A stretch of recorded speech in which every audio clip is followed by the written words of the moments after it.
Hello friends, आज की हमारी चर्चा का विषय है धन विधेयक एवं वित्त विधेयक। आज की इस चर्चा में मैं धन विधेयक का अर्थ, किस प्रकार से उसे संविधान में परिभाषित किया गया है और किस प्रकार को इसको पास करने के लिए संसद में प्रक्रिया को अपनाया जाता है, उसी के साथ वित्त विधेयक को किस प्रकार से परिभाषित किया गया है, इसको पास करने के लिए जो प्रणाली है उस पर चर्चा करते हुए दोनों में क्या अंतर पाया जाता है, मैं इस पर चर्चा करूंगी। मैं प्रोफेसर अनुपम शर्मा, अध्यक्ष राजनीति विज्ञान एवं मानवाधिकार विभाग, इंदिरा गांधी राष्ट्रीय जनजातीय केंद्रीय विश्वविद्यालय से संबद्ध हूँ। तो सबसे पहले मैं बात करूंगी धन विधेयक। अगर हम धन विधेयक की बात करें तो भारतीय संविधान के अनुच्छेद 110 में स्पष्ट रूप से इसको परिभाषित किया गया है कि किन विधेयकों को धन विधेयक माना जाएगा, क्योंकि जो धन विधेयक हैं इसमें जो विशेष प्रावधान किए गए हैं तो उन विशेष प्रावधानों के अंतर्गत जो विधेयक है उनको किन आधारों पर धन विधेयक माना जाएगा, उसके लिए जरूरी है कि वह या तो जो 110 के प्रावधान हैं उनके तहत वह एक या उससे अधिक जो विषय हैं उनसे वह संबंधित हो। अब ये जो महत्वपूर्ण विषय हैं ये कौन कौन से हैं, पहले हम इस पे बात करते हैं। कोई भी विधेयक जो कर से संबंधित है, अर्थात जिसमें कर को लगाना है, कर को हटाना है, उसका विनियमितीकरण करना है, तो इस आधार पर अगर कोई विधेयक इससे संबंधित है तो उसे धन विधेयक माना जाएगा। दूसरा प्रकार है कि जहां पर भारत सरकार को अगर हम कहें उधार लेने से संबंधित है और उसी के साथ साथ जो विधि उसमें संशोधन से संबंधित है, विनियमित से संबंधित है, उसके से संबंधित विधेयक है, उसको धन विधेयक माना जाएगा। एक और महत्वपूर्ण है कि जो संचित निधि है एवं आकस्मिक निधि है उसमें से धन का जमा करना, उससे निकालना या उसका संरक्षण, जिसे हम कस्टडी की बात करते हैं, अगर कोई विधेयक इससे संबंधित है तो उसको धन विधेयक माना जाएगा। अब ये जो संचित निधि से धन का जो विनियोग है, अगर हम इसे कहें कि एप्रोप्रिएशन की जो बात है अगर उससे संबंधित है तो वो भी धन विधेयक की कैटेगरी में आता है। किसी व्यय को संचित निधि पर अगर हम कहें उसे भारित करना है, एक्सपेंडिचर हम कहें चार्ज एक्सपेंडिचर रखें, उसे घोषित करना है या ऐसे व्यय को बढ़ाना है तो उसको भी इसके अंतर्गत रखा जाता है। और उसके साथ साथ जो संचित निधि है या लोक लेखे में कोई धन प्राप्त करना है या संघ या राज्य सरकारों के लेखों से जुड़े विषय हैं, तो अगर ये विषय हैं तो इन विषयों से संबंधित जो भी विधेयक संसद में रखा जाएगा वह धन विधेयक की श्रेणी में आता है। धन विधेयक को राष्ट्रपति के पूर्व अनुमति के पश्चात ही लोकसभा में पेश किया जा सकता है। अब जो हम बात करें कि ये जो संविधान का अनुच्छेद 110 है, इसमें जो इसका भाग 2 है, उस भाग 2 में यह भी स्पष्ट रूप से लिखा गया है कि कोई विधेयक इसलिए धन विधेयक नहीं हो जाता कि जहां पर अगर वह किसी जुर्माने से या आर्थिक दंड से जुड़ा हुआ है, अर्थात यदि किसी पर कोई आर्थिक जुर्माना लगाया जाता है या उसे दंड दिया जाता है तो उसके जो विषय से संबंधित है उसको धन विधेयक में नहीं माना जाता। इसी के साथ साथ किन्हीं सेवाओं या लाइसेंस की फीस के साथ है, चूंकि नागरिक होने के कारण बहुत सारे लाइसेंस लेने के लिए फीस जमा करनी होती है, उसको नहीं माना जाएगा। और इसी के साथ साथ जो स्थानीय प्राधिकारी होते हैं या जो निकायों के द्वारा जो स्थानीय प्रायोजन के लिए कर से संबंधित हैं उनको भी इससे एग्जम्प्ट किया गया है। अर्थात कोई विधेयक अगर इनसे संबंधित है तो उसको धन विधेयक नहीं माना जाएगा। ये इसमें 110 के भाग 2 में स्पष्ट रूप से लिखा हुआ है। अब ये जो संविधान का अनुच्छेद 110 है, इसके 3 में भाग 3 में एक और बात बहुत स्पष्ट रूप से लिखी गई है कि कोई विधेयक धन विधेयक है या नहीं। इस धन विधेयक को स्पष्ट रूप से अगर हम कहें जो निर्णय लिया जाता है उसको निर्णय लेने का अधिकार लोकसभा के स्पीकर को होता है। स्पीकर के द्वारा ही यह निश्चित किया जाता है इन संविधान के अनुच्छेदों के अंतर्गत कि वह विधेयक वित्त विधेयक है या नहीं, और स्पीकर के पास में ही यहाँ पर अंतिम शक्ति होती है और उसे किसी भी प्रकार से न्यायालय में चुनौती नहीं दी जा सकती। अब है कि ये जो धन विधेयक होते हैं, जब इन्हें रखा जाता है तो इन्हें सामान्यतः जो है वो सरकारी विधेयक कहा जाता है, क्योंकि ये विधेयक मंत्रियों के द्वारा रखे जाते हैं और इनमें जो हम कहें बाकी होते हैं संसद के सदस्य हैं उनके द्वारा ना रखा जाकर इन्हें मंत्रियों के द्वारा रखा जाता है, तो इसलिए इनको सरकारी विधेयक भी कहा जाता है। लोकसभा में ये पहले रखे जाते हैं, जो धन विधेयक है उसे पहले लोकसभा में रखा जाता है और इसी के साथ साथ लोकसभा में जब यह लोकसभा से पास हो जाता है तो लोकसभा से पास होने के पश्चात यह राज्यसभा में जाता है। तो यहाँ पर लोकसभा के पास में यह विशेष शक्ति होती है कि यहाँ पर रखा जाता है। इसी के साथ साथ जो राज्यसभा की शक्तियाँ हैं वो यहाँ पर सीमित होती हैं, अर्थात राज्यसभा के पास जब यह धन विधेयक लोकसभा से पास होने के पश्चात जाता है तो वहां पर राज्यसभा के पास है कि वह इस पर चर्चा करे और चर्चा करने के बाद जो भी उसके सुझाव हैं वह उन सुझावों के साथ उस विधेयक को लोकसभा को वापस कर दे, या वह इसको अगर इस पर वो विचार करती है और ये 14 दिन तक वापस नहीं जाता है तो ऐसी स्थिति में लोकसभा के द्वारा जो विधेयक पास करके भेजा जाता था उसी रूप में वह स्वीकृत मान लिया जाता है। और इसी के पास साथ साथ अगर उसमें संशोधन के साथ भेजा गया था तो लोकसभा के पास में ये शक्ति है कि वह चाहे तो इसे स्वीकार कर ले, वह चाहे तो इसे खारिज कर दे, या ये भी शक्ति है कि वह कुछ सुझावों को स्वीकार कर ले और कुछ सुझावों को जो है वह अस्वीकार कर ले, या समस्त सुझाव जो हैं उनको भी अस्वीकार करने का लोकसभा के पास अधिकार होता है। तो इन संदर्भों में यदि हम देखें तो यहाँ पर जो लोकसभा की स्थिति है वह धन विधेयकों के संबंध में मजबूत हो जाती है। अब यह जब स्पीकर के द्वारा यह हम कहें पुष्टि कर दी जाती है कि यह धन विधेयक है तो अब ये राष्ट्रपति को पास जाता है। और यहाँ पर एक चीज और महत्वपूर्ण है कि ये विधेयक को धन विधेयक को संसद में रखने से पूर्व राष्ट्रपति की अनुमति लेना आवश्यक होता है। राष्ट्रपति की अनुमति के पश्चात ही एक धन विधेयक जो है वो लोकसभा में पेश किया जाता है। तो जब यह विधेयक लोकसभा और राज्यसभा से पास हो जाता है तो उसके पश्चात वह जाता है अब राष्ट्रपति के पास में, क्योंकि जो राष्ट्रपति की शक्ति होती है वो यहाँ चूंकि वह संसद का अंग होता है तो उसके पास में महत्वपूर्ण शक्ति होती है। अब धन विधेयक के साथ में जो महत्वपूर्ण शक्ति है वो ये है कि राष्ट्रपति या तो धन विधेयक को जिसे कि दोनों सदनों के द्वारा पास किया गया है उसे स्वीकृत कर ले, या उसी के साथ साथ वो दूसरी स्थिति होती है कि वह उसे अपने पास रख ले। मतलब अर्थात यहाँ पर राष्ट्रपति के पास में ये शक्ति नहीं है कि वह उसे पुनर्विचार के लिए संसद के पास भेज दे। ऐसा जो प्रावधान है वो इस तरीके से है, या इस तरीके की जो हमारे यहाँ पर परंपरा है वो इसलिए चूंकि जो ये धन विधेयक है ये चूंकि लोकसभा पहले ही राष्ट्रपति की अनुमति के पश्चात लोकसभा में पेश किया जाता है, तो एक तरीके से जो सरकार है वह राष्ट्रपति को उससे पूर्व में ही अवगत करा देती है। और पूर्व में अवगत कराने का भी ये होता है क्योंकि अगर सरकार को धन की आवश्यकता है और उसमें बाद में अगर उसमें देरी होती है तो सरकार ऐसी स्थिति में उस धन को व्यय नहीं कर पाएगी। इसलिए राष्ट्रपति जो है ऐसी स्थिति में उस जो धन विधेयक होता है उसको पास कर देता है।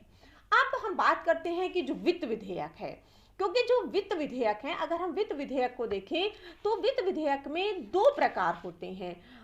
इनसे पूर्व अगर प्रत्येक अगर जो भी वित्तीय विधेयक होता है जिसमें कि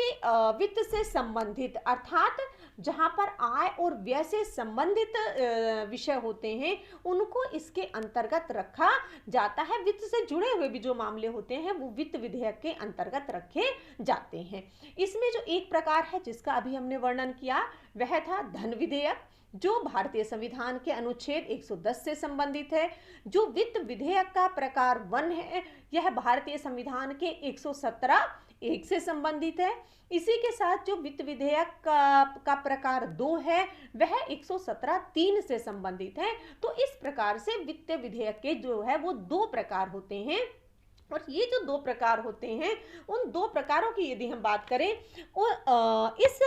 प्रकार 1 में कौन कौन से विषयों को इस विधेयक के अंतर्गत रखा जाता है। तो पहले तो वो जो 110 में वर्णित हैं, जो 110 में वर्णित विषय हैं उनको इसके अंतर्गत रखा जाता है और इसी के साथ साथ कुछ उस परिधि से जो बाहर होते हैं उनको भी इसके अंतर्गत रखा जाता है। एक और जो महत्वपूर्ण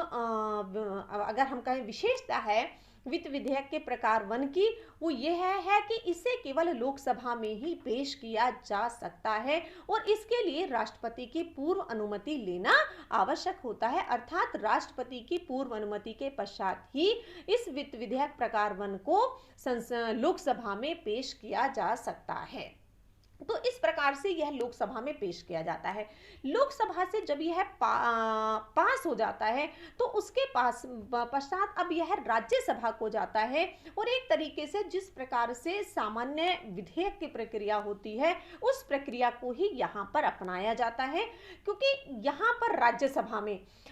विधेयक को संशोधित करने की भी शक्ति है, उसको खारिज करने की भी शक्ति है और उसके साथ साथ वो यह है कि उसको लौटा भी सकती है, जो धन विधेयक में नहीं थी। क्योंकि धन विधेयक में राज्यसभा की जो शक्तियां थी वो केवल बहुत सीमित शक्तियां थी, वो सिफारिशों तक संशोधन प्रस्तुत करने तक थी और वहां पर कोई राज्यसभा के पास उसके अतिरिक्त शक्ति नहीं थी। परंतु यहाँ पर जो शक्ति है वो राज्यसभा के पास में विशेष शक्ति होती है कि संशोधन भी कर सकती है, खारिज भी कर सकती है, उसको लौटा भी सकती है।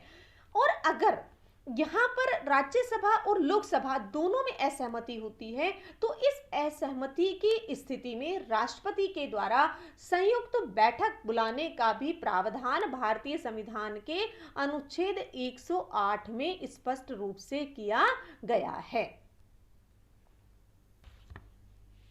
संसद के दोनों सदनों से पास होने के पश्चात अब यह विधेयक राष्ट्रपति की मंजूरी के लिए भेजा जाता है। यहाँ पर जो राष्ट्रपति की पास जो शक्तियां हैं वह है कि राष्ट्रपति जो विधेयक संसद के द्वारा पास किया गया है उसको स्वीकृत कर ले, जैसा पास किया गया उसको स्वीकृत कर ले, या उसे वह रोक सकता है। और तीसरी शक्ति है यहाँ पर राष्ट्रपति के पास में कि वह उसे संसद को पुनर्विचार के लिए भेज सकता है। तो ये जो राष्ट्रपति की शक्ति है यह वित्त विधेयक में राष्ट्रपति के पास में अतिरिक्त शक्ति हो जाती है, जो कि धन विधेयक के संबंध में नहीं होती है, क्योंकि वहां पर राष्ट्रपति जो है वो उसको पुनर्विचार के लिए नहीं भेजता है। तो इस प्रकार से यह अंतर पाया जाता है। अब हम बात करें कि जो वित्तीय विधेयक का दूसरा प्रकार है जो भारतीय संविधान के अनुच्छेद 117 के भाग 3 में परिभाषित किया गया है। इसमें जो है वह है कि जो भारत के संचित निधि पर जो भारत खर्चों से जुड़े हुए जो उपबंध हैं यह उनसे संबंधित है। अर्थात इसमें वो विषय हैं जो कि संचित निधि में जो खर्चे से संबंधित होते हैं वो हैं। हाँ, एक और चीज यहाँ पर है, लेकिन इसमें वो विषय नहीं है जो 110 के उपबंधों से अनुच्छेद जो भारतीय संविधान का है उसके विषय जो शामिल हैं वो इसमें नहीं आते, जो कि वित्तीय विधेयक के प्रकार 1 में आते हैं। तो ये इन दोनों में यहाँ पर अंतर पाया जाता है। जब हम आरंभ करने की बात करते हैं तो यह वित्त विधेयक जो प्रकार 2 है यह संसद के किसी भी सदन में पेश किया जा सकता है है, जबकि हमने देखा था कि जो धन विधेयक है, वित्त विधेयक का भाग 1 है, उसे केवल लोकसभा में ही पेश किया जाता है, लेकिन इसको संसद के दोनों सदनों में से किसी में भी रखा जा सकता है। और इसी के साथ साथ इस प्रकार 2 को राष्ट्रपति से प्रस्तुत करने से पूर्व राष्ट्रपति की अनुमति लेना भी आवश्यक नहीं होता है। और इस विधेयक को जो प्रकार 2 है उसके लिए पारित करने के लिए दोनों सदनों से पास होना इसका आवश्यक होता है। दोनों सदनों में ये पास होता है जो प्रक्रिया है उसके तहत। और अगर दोनों सदनों में इस पर सहमति नहीं बन पाती है तो असहमति की स्थिति में, इस डेडलॉक की स्थिति में दोनों सदनों की जो संयुक्त बैठक बुलाने का प्रावधान भी राष्ट्रपति के द्वारा किया जाता है, जो संविधान में वर्णित है। अर्थात राष्ट्रपति के द्वारा संयुक्त बैठक बुलाकर इस पर इस विधेयक को उसमें रखा जाता है। दोनों सदनों से पास होने के पश्चात यह राष्ट्रपति के लिए जाता है और राष्ट्रपति के पास अब वो शक्तियां हैं जो हमने प्रकार 1 में देखी थी कि जहां पर वह विधेयक को जो दोनों सदनों से पास होकर गया है उसको स्वीकृत करके वापस भेज देता है। दूसरी स्थिति है कि वह उसे रोक सकता है और तीसरी विधि है कि शक्ति है कि वह उसे पुनर्विचार के लिए संसद के पास भेज सकता है। तो इस प्रकार से यहाँ पर जो वित्त विधेयक के भाग 2 की शक्तियों की यदि हम बात करें तो वह धन विधेयक से भिन्न हो जाती हैं, क्योंकि धन विधेयक में राष्ट्रपति के पास जो है वह पुनर्विचार के लिए नहीं भेजता है। तो इस प्रकार से जो विशेष शक्ति हैं यहाँ पर राज्यसभा की जो शक्ति हैं वो सीमित नहीं है, वो सीमित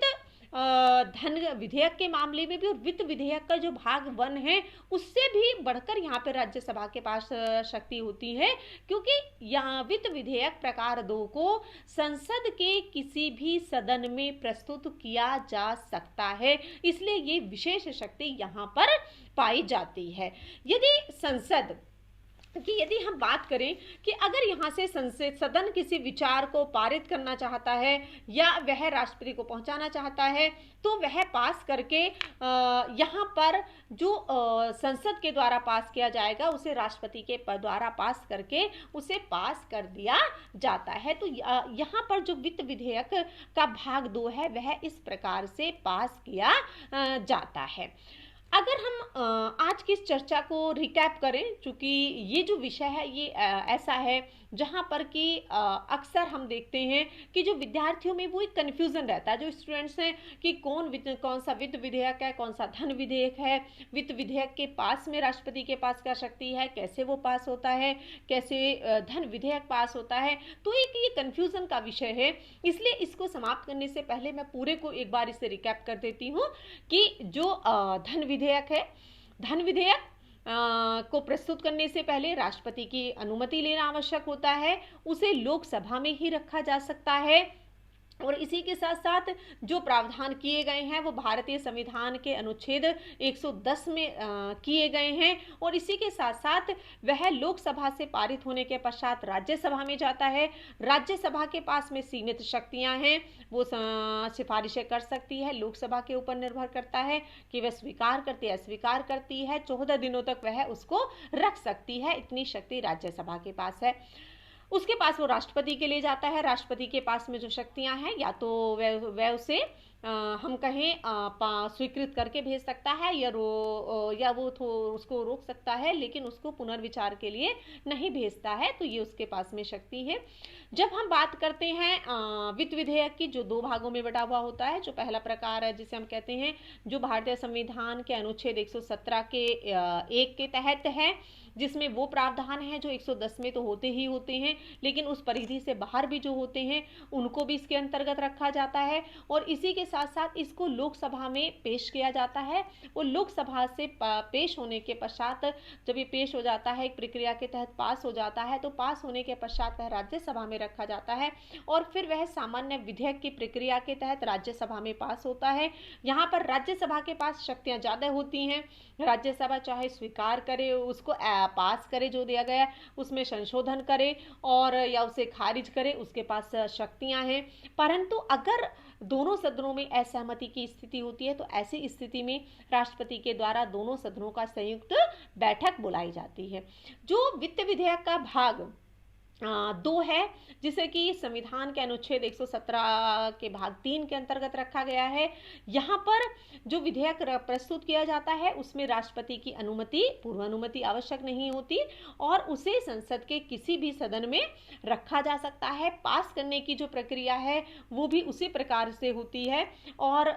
दोनों सदनों से यह पास होना आवश्यक होता है और अगर वही डेडलॉक की स्थिति है दोनों सदनों में तो ऐसी स्थिति में वहाँ पर राष्ट्रपति के द्वारा संयुक्त बैठक बुलाकर उस विधेयक पर चर्चा की जाती है। पास होने के लिए राष्ट्रपति के पास जाता है। इसी में राष्ट्रपति के पास वही शक्तियां हैं जो वित्त विधेयक के भाग 1 के तहत थी कि वह उन्हें स्वीकृत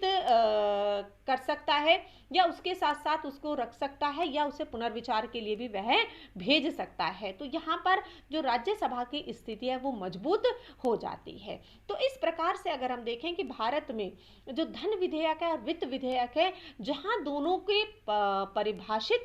अलग अलग प्रकार से किया गया है। संविधान के जो अनुच्छेद हैं उनको में अलग अलग प्रक्रिया के तहत उनको रखा गया है, 110 और 117 के तहत रखा गया है और उसी के साथ साथ पास करने की प्रक्रिया भी वह भिन्न है। और अगर हम मोटे रूप से देखें कि ये जो धन विधेयक है और वित्त विधेयक है तो बहुत सामान्य सा जो अंतर है, धन विधेयक में धन के ऊपर चर्चा होती है, जो धन है वो धन के ऊपर चर्चा की जाती है, जबकि जो वित्त विधेयक होता है, वित्त विधेयक में धन के साथ साथ जो व्यय है उसके ऊपर भी चर्चा की जाती है कि जो धन विधेयक के तहत आता है उसमें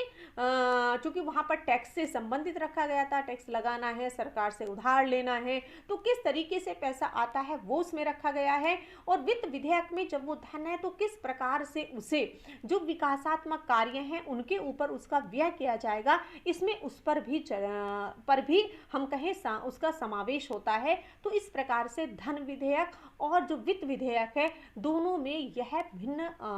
अगर हम कहें मेजर डिफरेंस होता है कि दोनों की प्रक्रिया में और दोनों को पास करने में और उनके इम्प्लीमेंटेशन में इस प्रकार से यह पाया जाता है। इसी के साथ आप सभी का बहुत बहुत धन्यवाद।